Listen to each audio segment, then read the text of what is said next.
is the Universities and Colleges Carbon Literacy Focus Day. We're live here on Zoom, and we're also streaming on YouTube throughout the day. This session will be recorded and used on our website and such afterwards, and the recording will be sent to people who couldn't make it today. So we're live now with Chester University. There with some students who have recently finished their carbon literacy training. They do this event a couple of times a month, and I'm really excited to see it. They've got a very impressive Zoom setup with multiple cameras, and we're going to move over to them now. Thanks a lot. Welcome to the University of Chester's first in-person climate cafe, actually. So we started these about in March 2020, and they've taken place basically on Teams for the last year. So we're really excited to actually be in a room with people for the first time, as well as to the audience back on Zoom and later on YouTube. So I'm Tamara Hunt, and the Sustainability Officer at the university. So we've been running carbon literacy training sessions this week. But essentially for the Climate Cafe today, we're going to spend the next hour or so really focused on what you've got from the carbon literacy training, how you found it, and what the kind of next steps that you're planning to take. So I've got Heather, our Environment Admin Assistant with us, and Sam Hay, our Recycling and Waste Officer. So we'll be kind of facilitating our Climate Cafe this afternoon, I nearly said this morning, and bringing you in to kind of hear your thoughts and how it's gone. But first of all, we have a video from our Vice Chancellor, Professor Eunice Simmons.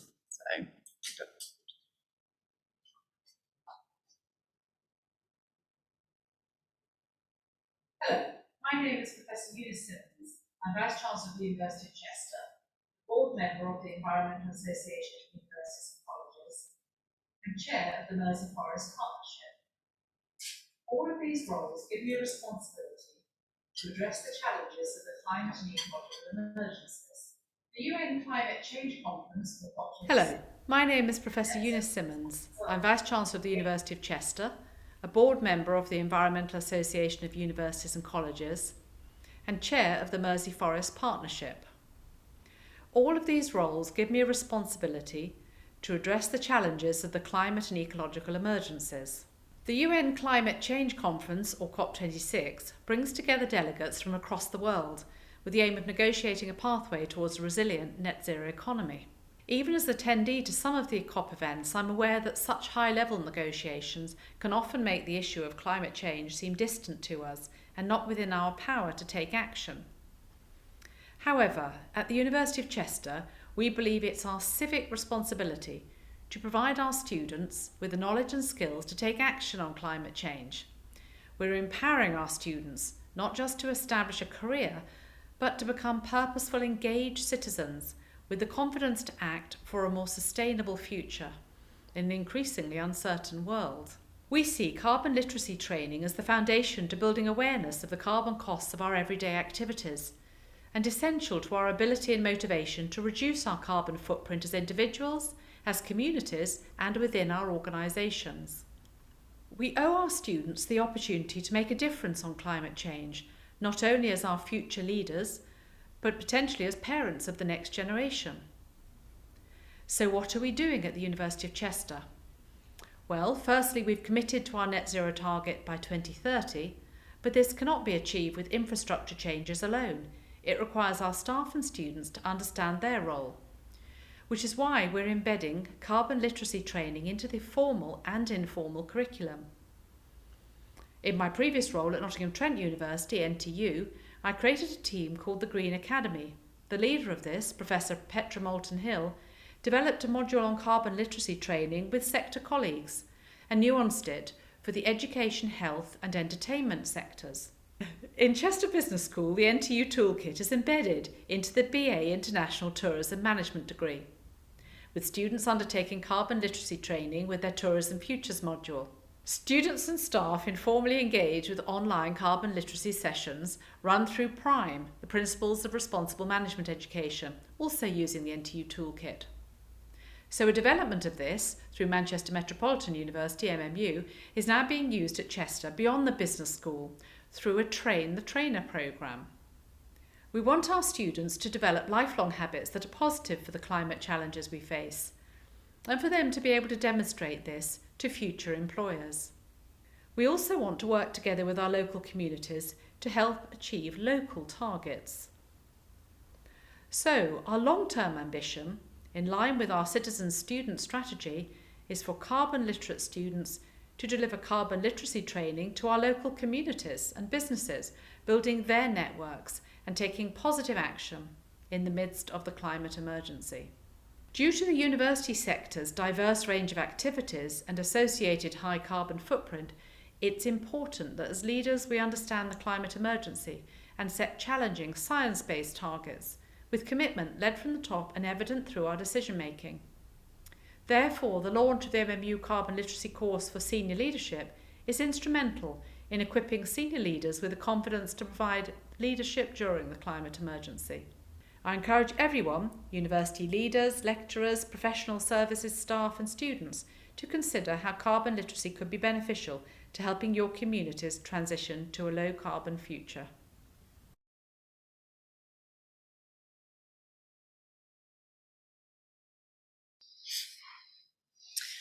Some great words there from our Vice Chancellor, and particularly in terms of about how the carbon literacy training is something for everybody, regardless of where they are in the university. So whether they're in the professional service staff, lecturing staff and academic staff, finance, right through to all of our students, regardless of what program they're doing. So I think that's really key that we help to kind of spread that message and ensure that the training is offered to everybody.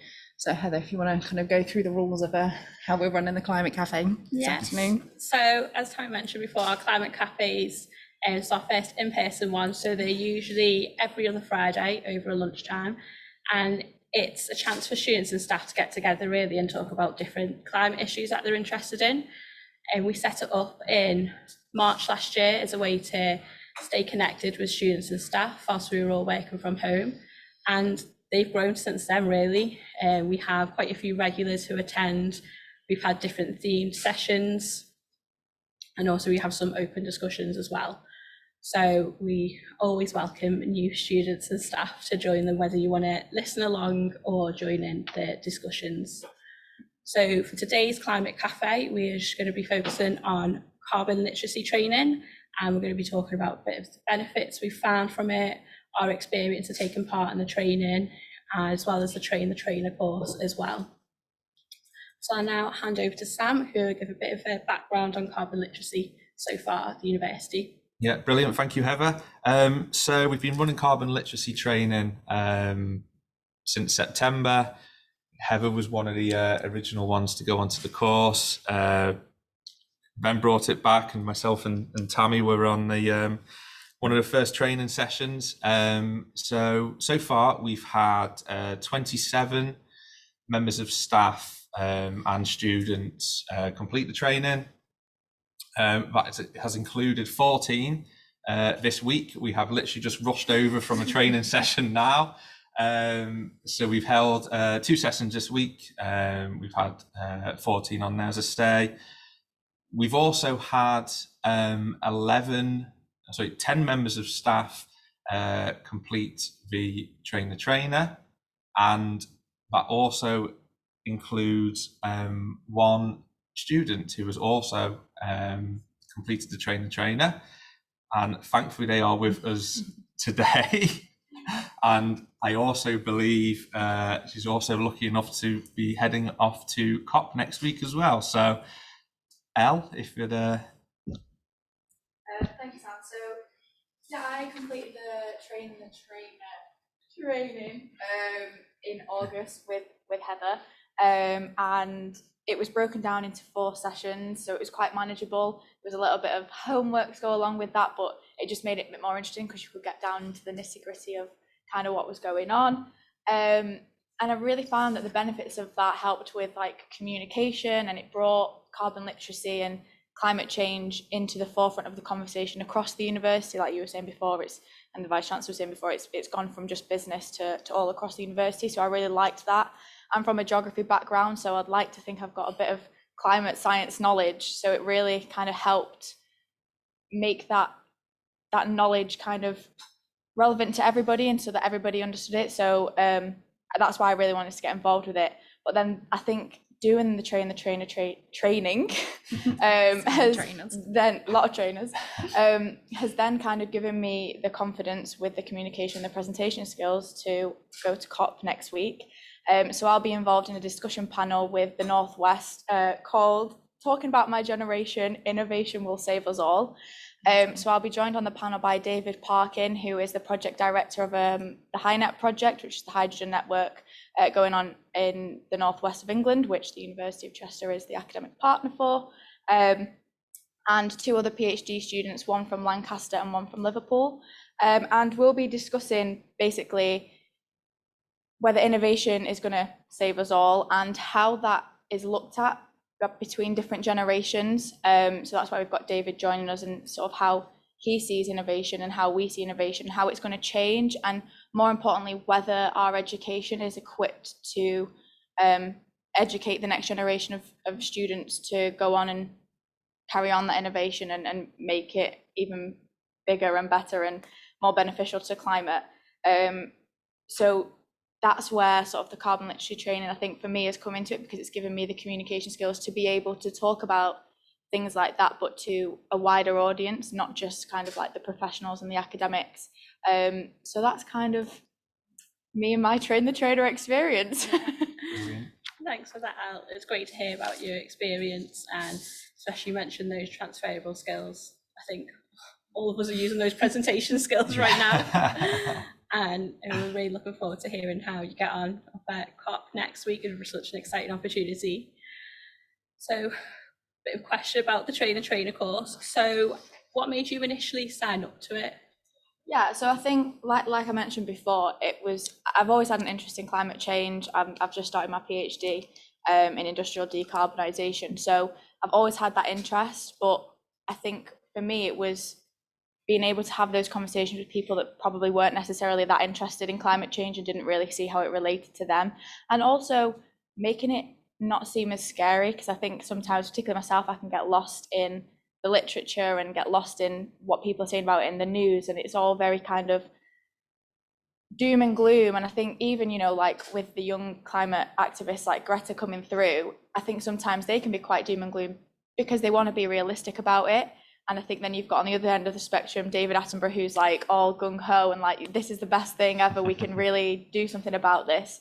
So I kind of wanted to be somewhere in the middle to be able to actually get people excited for it and help people see the impact that they can make just by changing small things about their lifestyle or big things. And then they'll go on to have those conversations with other people. So that's why I wanted to get involved. Yeah, it's such a good point as well about it can seem daunting, but I know you do see in the carbon literacy training, I think one of the activities about the urgency of climate change, but then straight afterwards we go on, okay, what can we do about it? And it does end on a lot of positive notes. And I know you're at the start of the PhD journey, so I'm sure you'll be delivering the training to many students and staff. So we're really looking forward to that. So we have a few questions now for the audience to talk about a bit more about your experience of taking part in carbon literacy training. So would anyone like to share their experience? How did you find it?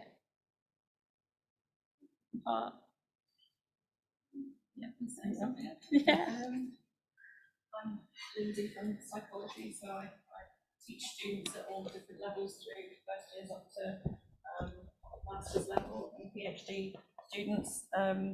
And similarly to Al, I guess I considered myself fairly well informed about, certainly the need for action to make our planet sustainable and to be a planet for the future generations.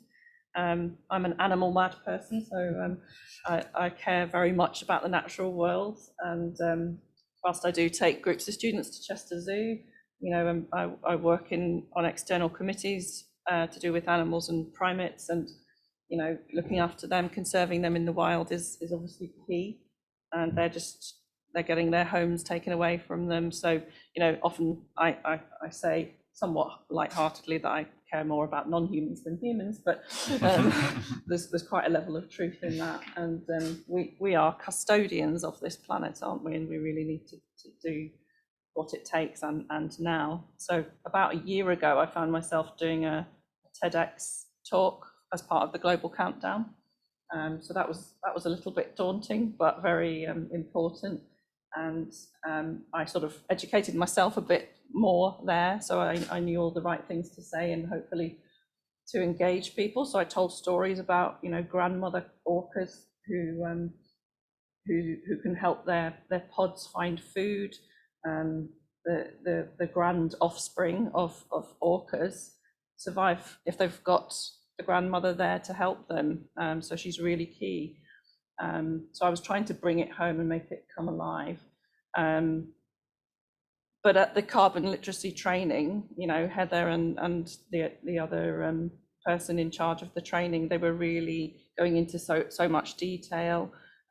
We were doing sums, weren't we, about sort of working out all the different kilogram weights and tons, and which still does seem somewhat confusing to me, I must admit.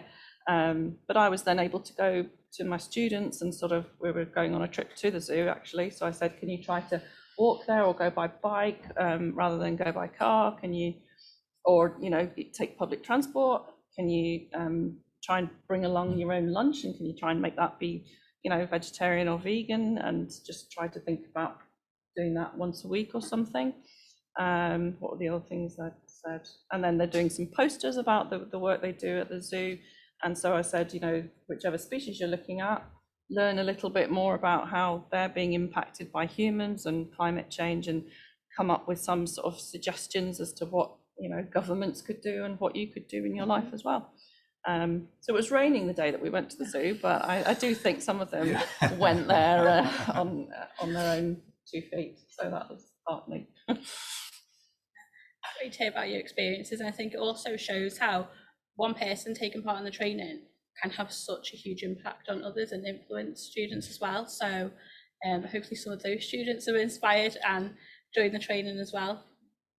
Yeah, so I was going to say, it's kind of like that domino effect, isn't it? You, one person does the training, you're then passing it on to 20, 30 students who then might go home and talk to their parents about it, and it just kind of carries on going and going, doesn't it?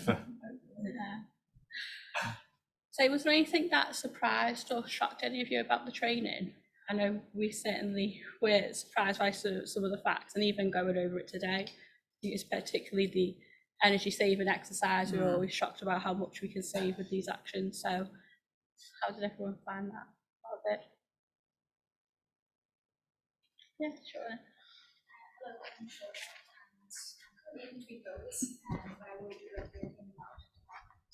I think something that I was really surprised at was sort of what you think is going to make a big difference actually perhaps isn't the thing that we should really be focusing on. So I know as soon as we finished the training, I turned around to my husband and I was like, we need to start doing this, we need to start doing that, that's much more important than that, you know. So I thought it was really, really interesting and useful. And I haven't managed to speak to so many students about it, but I will definitely be encouraging as many fellow colleagues and students that I speak to get involved in the training. I thought it was really useful and informative. That's really good, because you only completed it a couple of days ago, wasn't it? Was it Wednesday you finished your session? Yes, Wednesday. Yeah.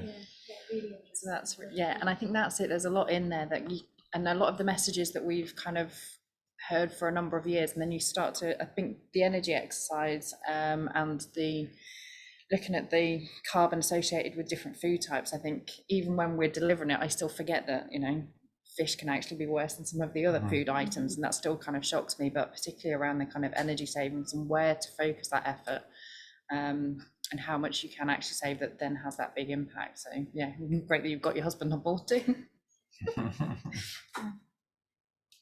was going to say that in terms of some of the students, because I actually completed my training some time ago, so I have included the carbon literacy training within one of my modules, but it often surprises me that my students are not cognizant of the amount of electricity that they use, or what does carbon really mean? And I am always surprised at how they're surprised through that learning journey, that suddenly they start seeing the dots being connected. And I think that in that sense, yes, I think the information, we should be all shocked about climate, the climate emergency, but sometimes when we are shocked, then we make those changes, and it's interesting to see some of the changes they start making. Yeah. Definitely. Sorry, going after just touching on what Anne said, one thing that I suppose kind of more so before the training in the past, I'd always presumed that kind of a lot of the terms and the sayings that we talk about, so carbon neutral, net zero, stuff like that, presume that people kind of understand what we're talking about. But why should they? You know, we're kind of in roles that we're kind of dealing with it day to day. It's our job. Yes, it's in the news, it's on the TV a lot more, but not everyone kind of knows what we're talking about. And we've seen that. I've, along with Tammy and Heather and another colleague, over the last 2 days have kind of presented my kind of first training. So yeah, it's that just kind of realizing that not everybody kind of knows what we're talking about. And the training, yes, it does go into, as you mentioned, it does go into quite a bit of detail, but it just gives everyone that kind of initial idea of, you know, what we are talking about, what needs to be done, and kind of what we can do going forward. It's kind of a realization to me that not everyone knows what we're talking about yet. I was going to say, I think that's been a really good learning for us as a team in terms of how we then start to kind of share information more widely. We're very used to having the same sort of people, or, you know, there's a core group of staff and students that will turn up to all of our events, which is great. But I think the training really gives us this way of actually reaching a broader audience of staff and students, and particularly this week, I've met members of staff that I've not met before, and we've certainly had some new students come along, and the conversations have been really great.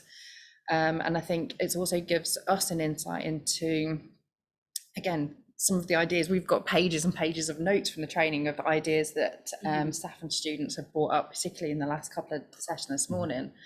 And I think with students, it was, again, like Anne said, it's quite interesting in what they don't know. And I think particularly around energy use, and with costs increasing at the minute, it's a good way of kind of tapping into that.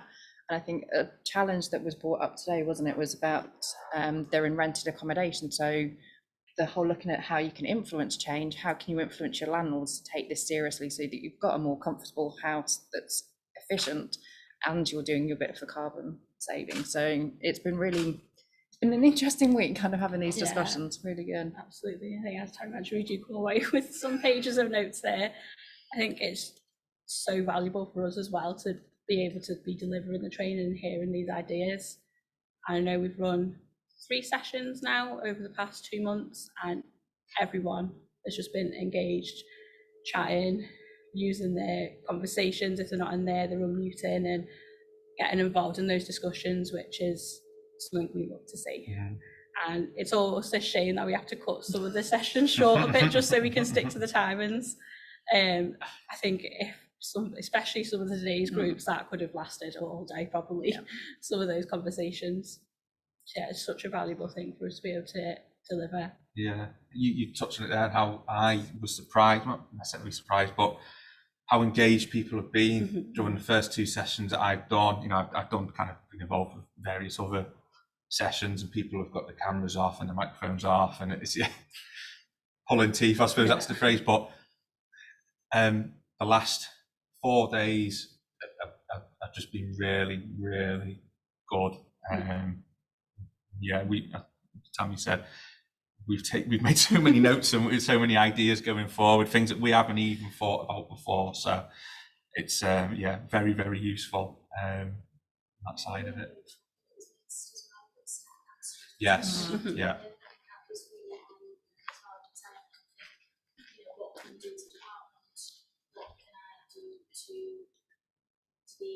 better in my role.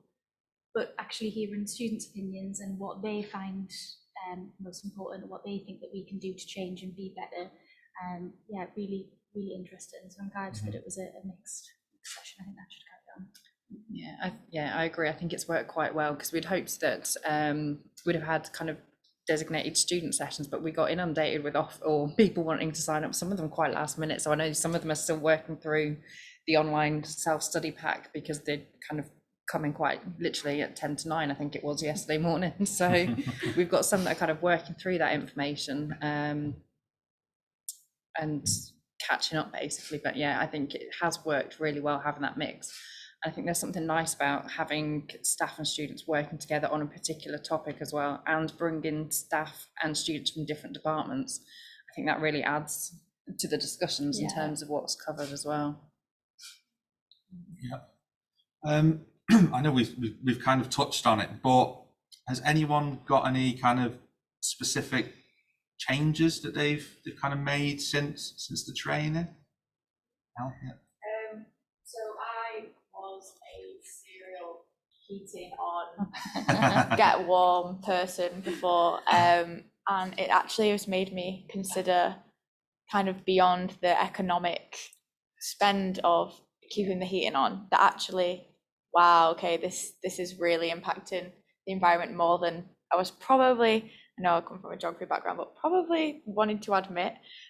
So me and my partner moved into a flat over the summer, and I've been like, we're not putting the heating on, we can wrap up warm, we don't need it on, and like making sure to like switch things off standby and stuff like that. So it's just being a bit more conscious.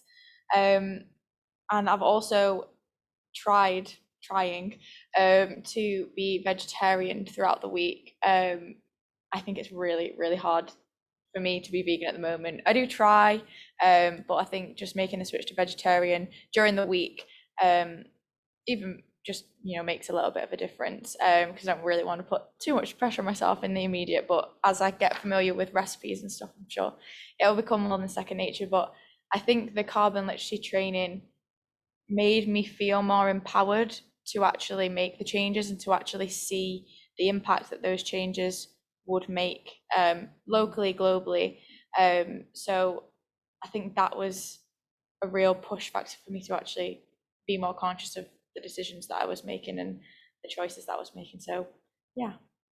And that's gone down okay at home as well, with the whole kind of not having the heating on. Yeah, I mean, he doesn't have a choice really. He just has to wrap up warm and crack on with it. But yeah, but he enjoys cooking as well, so it's been exciting to explore different food as well. So I think that's something that's certainly come out, particularly around the kind of food conversations, is that there's that opportunity to then start to explore and be a bit more adventurous. And we're all creatures, well, I'm certainly a creature habit, and you end up having the same things on repeat, don't you? And it just kind of makes you explore ingredients a little bit more and just think a little bit more about the impact and where it's coming from, and do you really need strawberries in October? No, that sort of thing. Save them from the allotment and put them in the freezer, that's fine. Yeah, I'd say the food one's kind of been really popular, hasn't it? And that's kind of something that I've tried to do. And you mentioned it, Elle, but you know, if more people were just to kind of cut meat out just 2 days a week, which is kind of what I've tried to do. You say creatures of comfort, certain habit. So it's probably every couple of weeks I'll used to have a chicken pasta bake. We literally remove the chicken, put like broccoli and other stuff in there, and I don't even know that it's not in there. So there's those benefits, health benefits, and financial savings as well, because I'm not having to buy that anymore, and I can't even tell the difference. So it's like you say, literally just taken chicken out and it's the same dish. Yeah. So yeah. Anyone else? Any kind of specific changes at all following on from the training, or? I could talk, and you guys know that. Anne has the credit for setting us up. She got us moving along on carbon literacy in the first place. But I think it's interesting because we also get the opportunity to try different products that perhaps we hadn't tried before, or buy from different companies. So I'm now an all plants convert, and not just because of the food they do, which, to be quite honest, half the time you wouldn't know, as Sam mentioned, that there wasn't meat in it because the way it's produced and its taste, but also to do with the packaging, which I think annoys so many of us. But they use a system where it's recycled or shredded jeans material, which then creates like a seal, so the frozen foods stay frozen. So I was going to bring it in today, but sorry, I forgot. But it's trying things like that, and I think some of us are also starting to become a bit more active. So now I take my film from different products that I bought in a supermarket, and I take it back and put it in the little box. And I think more of us are starting to do things like that. Yeah, I think it's having that confidence as well, isn't it? That the training kind of gives you that, these what actually can have an impact, and that it particularly, I was going to say, it's fresh in my head because we were doing it this morning, the influencing people, and that was a really interesting conversation, and the different aspects and who, and we kind of looked within the university and beyond it. And again, it's kind of making sure those messages go back up to companies as well. That's where we also, as consumers, I guess, have that influence. Where we spend our money and what we spend it on has quite a big influence, so we can help to shift patterns there as well. Sure, I think, but yeah. I always thought that I was quite good at work with beauty Yeah. in the past, and I've been at training for 7 years maybe now. So I always thought, you know what, I do all right, I'm not too bad, but actually sitting through the trainings made me rethink a few things. So this week, instead of driving, I've got the train twice, which I'm quite proud of. I was running a bit late today and had to run to the station. I didn't enjoy that bit, but I felt quite sort of proud of myself that, you know, I could have quite easily just jumped in the car and got here in 20 minutes, but I spent the time to do something a bit more sustainable, and I got to read my book on the way, which was lovely. And I've recently moved house, and we're thinking about renovating, and I know that that's going to be a massive impact on the environment. I did the WWF carbon footprint calculator after the training as suggested, and it's just really got me thinking about how we can be more sustainable on the renovation journey. So we've started looking at, you know, Facebook Marketplace and utilising things that people don't want anymore, so at least we're not buying new, and reusing things that we've pulled out. So we had a bit of timber, and instead of getting rid of it, we've built some cupboards and shelves and things out of it. So just really trying to think a little bit more about how we can consume less as we're going. So it's really, yeah, I think it's fresh in my mind now, and I'm really thinking about what changes I can make.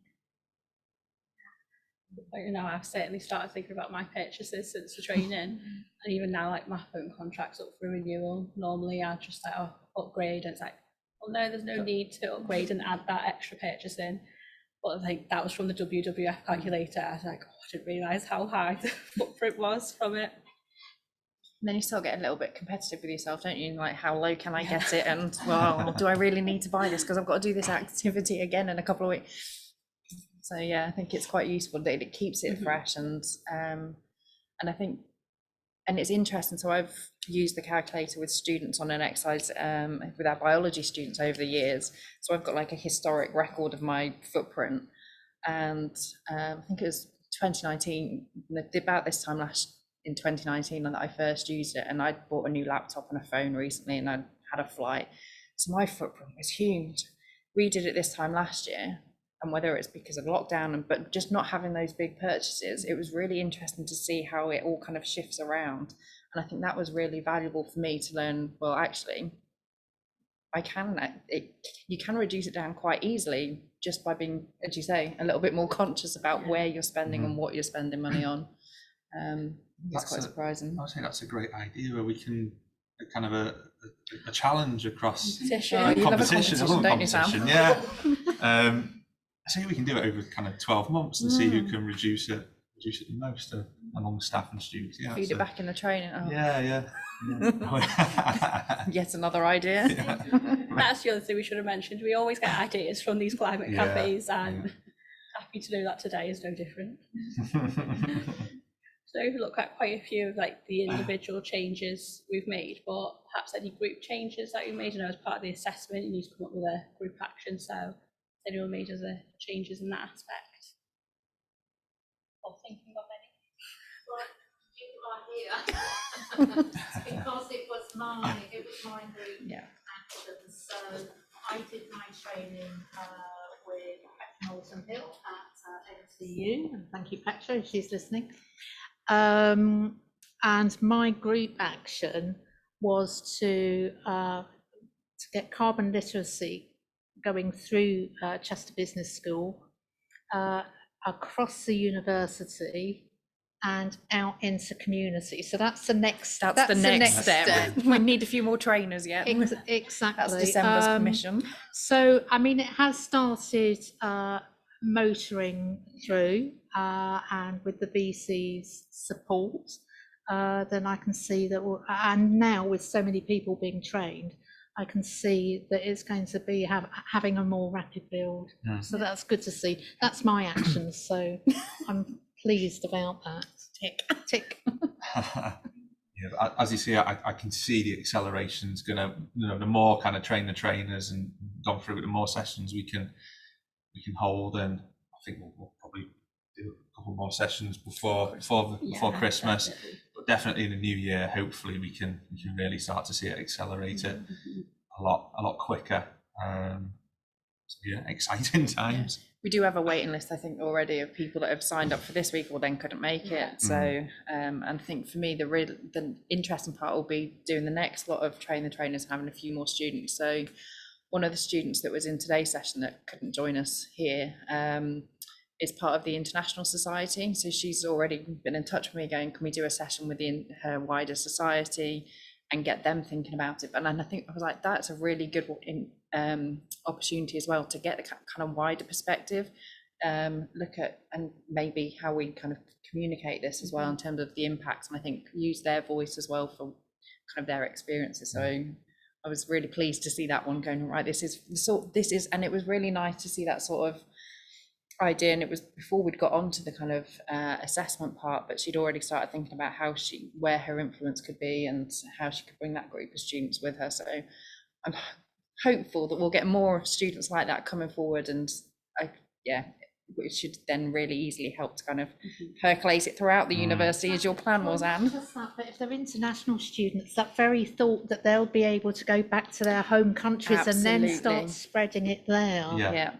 We met a couple of students during induction week, and we're trying to get them signed up because they're only here, I think, for a term, so we need to get them quite soon. And that was really interesting because they were talking to us about the sorts of things that they've seen us doing here, that we were giving them a tour at the time, and comparing it to their home universities, and they were like, well, we don't do this. So we're like, right, we're going to train you up and you can take it back and deliver it there. And I think that would be amazing if we can kind of get that story going.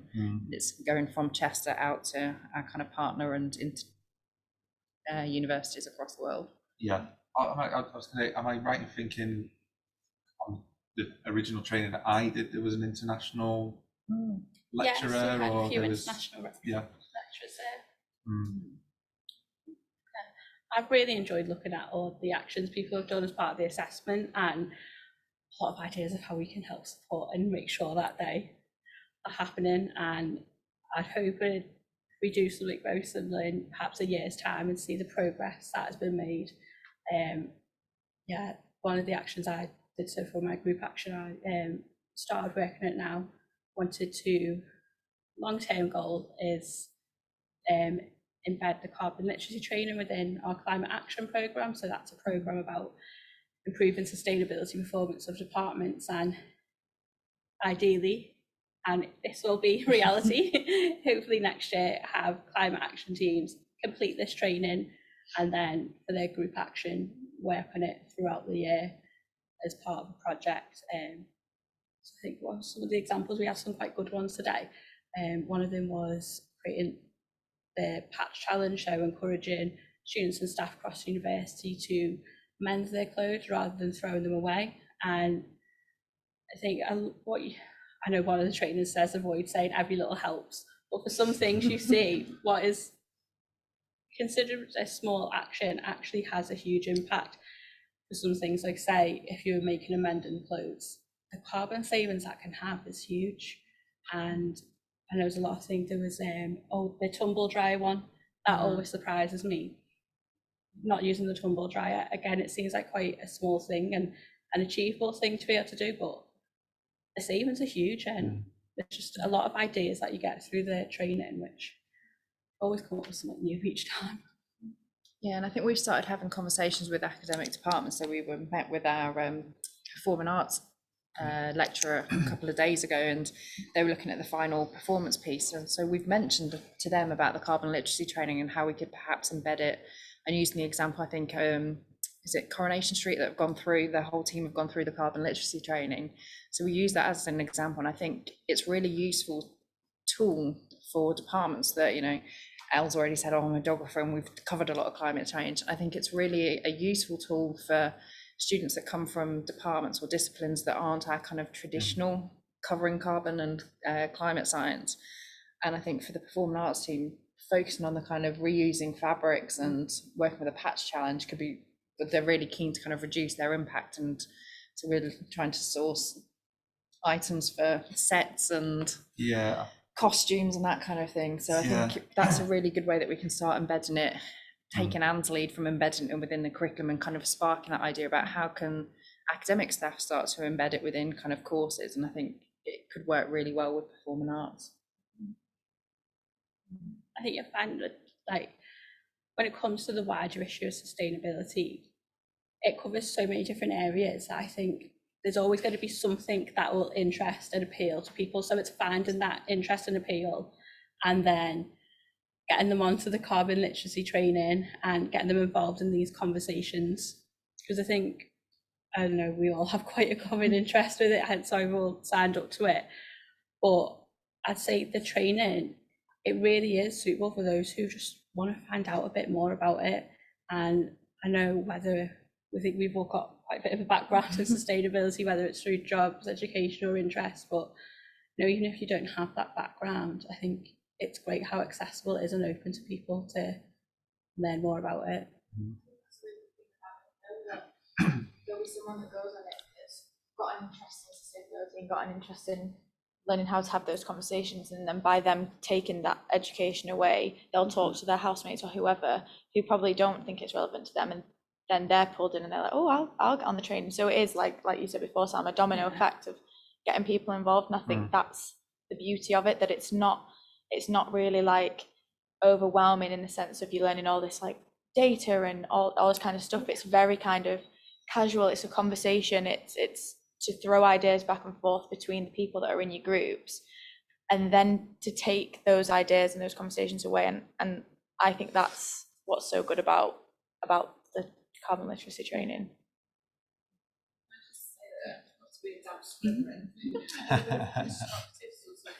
Yeah, absolutely.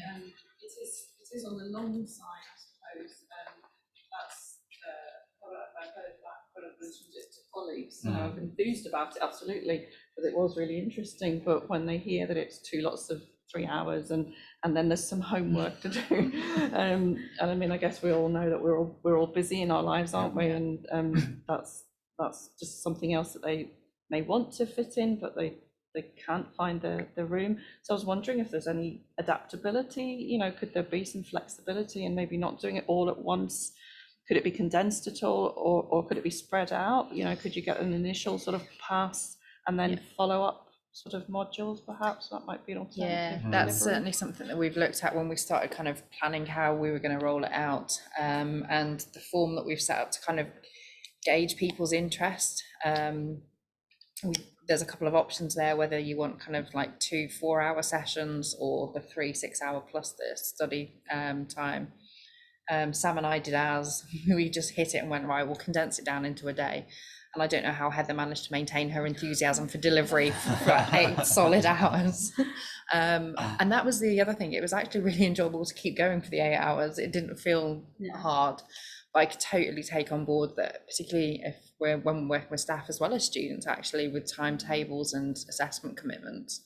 And I think we're certainly looking at how we can work it into weeks like this with the Development Week and the Digital Skills Week, and linking it into our what's it called, the Chester Difference Award. So looking at a number of the routes with the leadership and communication, particularly for the train the trainer.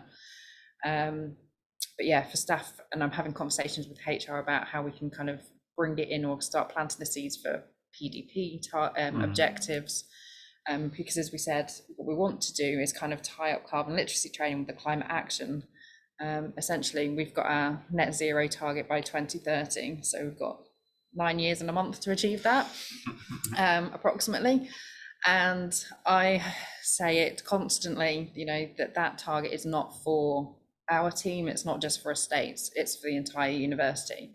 And so, and that's where the training comes in, so that we can start equipping people going, right, this is the problem, these are the sorts of actions and solutions that we can take, but we need every department to be thinking about what their actions are or what their operations are and where there are opportunities to save. So that's why we kind of want to tie up the assessment part of this with the climate action programme, so that we can then start pulling those ideas in and calculating, right, what difference does that then make to that net zero target over the long term? You know, we know Vice Chancellor also said it, we can't do it through the infrastructure alone, it has to be through that behaviour change. So I'm really keen for us to minimise the amount of time and not create too much extra workload, and if we can work it in through PDPs, perhaps that's the way, or even through departmental meetings. You know, if over the course of the year we come in and do an hour, or do one of those activities at each meeting, kind of 15-20 minutes here and there, and we add up all of those activities, perhaps that's something that could work to kind of help. It, like when you're trying to chop up vegetables and feed them to kids, isn't it? You kind of mash it up and feed it to them.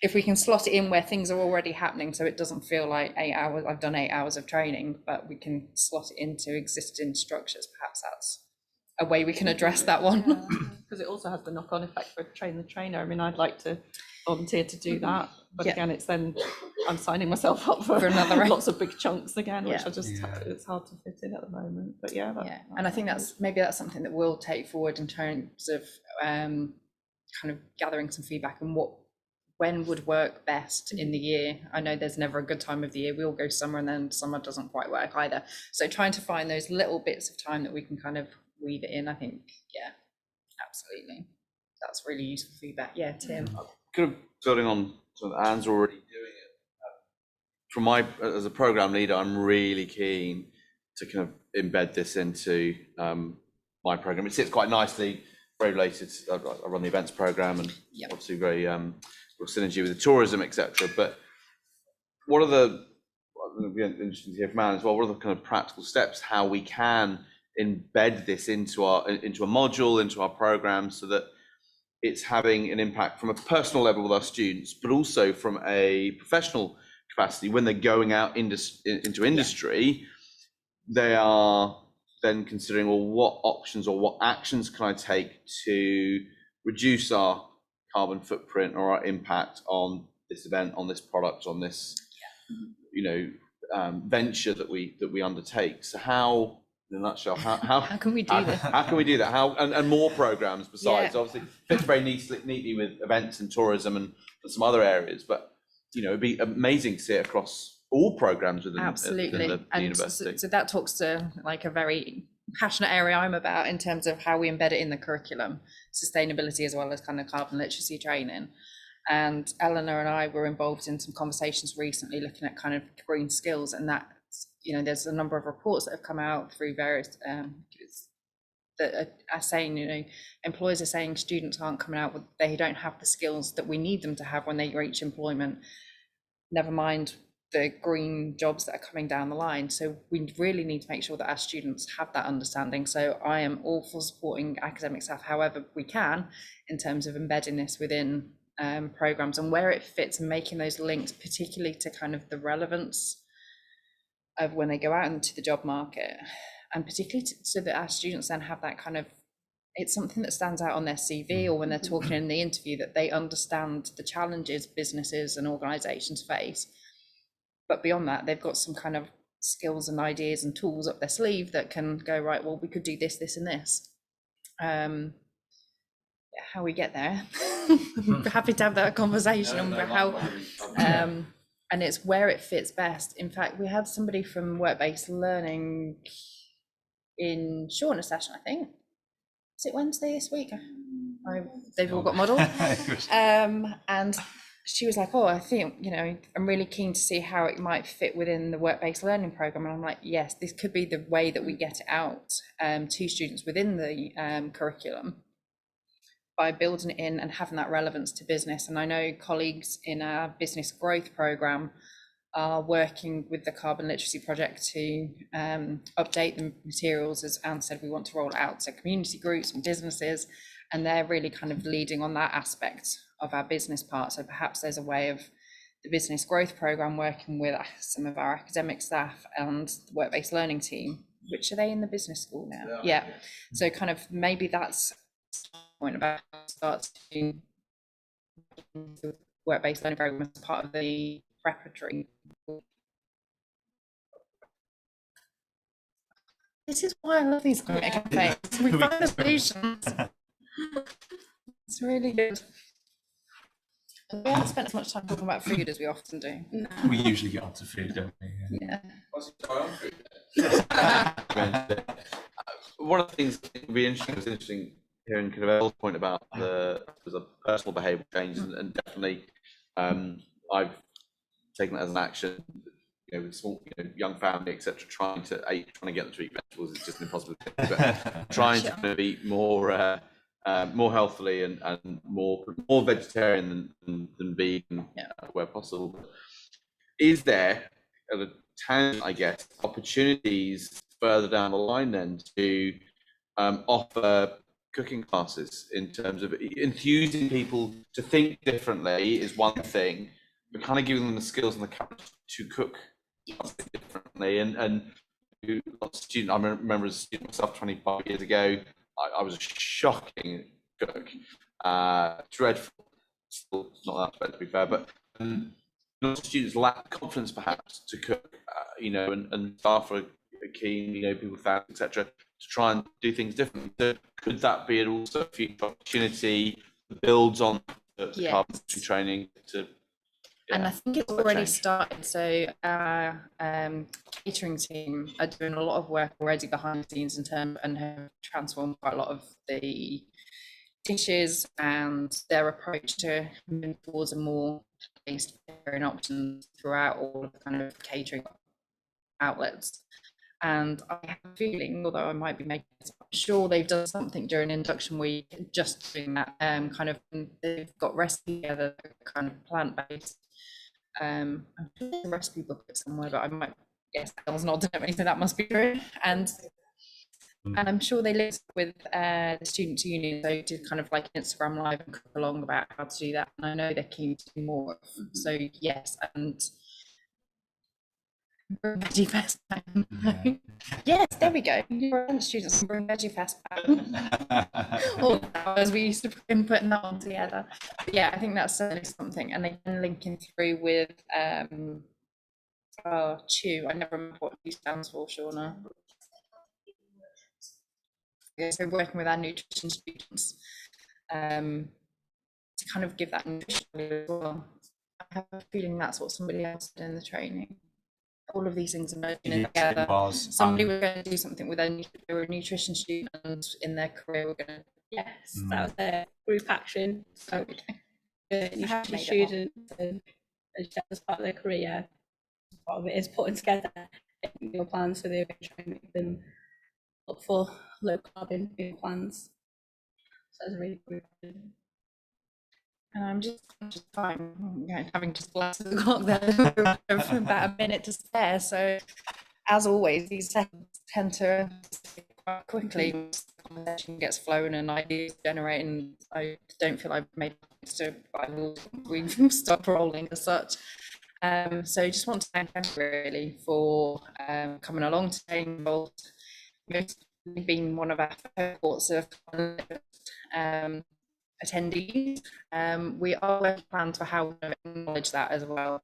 So there's events planning around, trying to shoehorn a kind of celebration in there. So I will keep you posted on how we bring it all together, because we've all met virtually. How we can bring more people, students around as well, to bring people together and kind of celebrate. And also bring in some feedback that we've started talking about today in terms of how we can progress it to communities and within programs. So I think this is a really exciting part of the training this week. It's a nice way to end the week with the training and kind of bring it together. Right, we've got a bit of energy and enthusiasm for this and how we can push forward with it. I'm really hopeful. I think the training has worked wonders for me in kind of going, right, we're really optimistic about where we can go as a university. So yeah, thank you very much. And thank you to everyone for joining us as well. Thanks for joining the in-person climate cafe.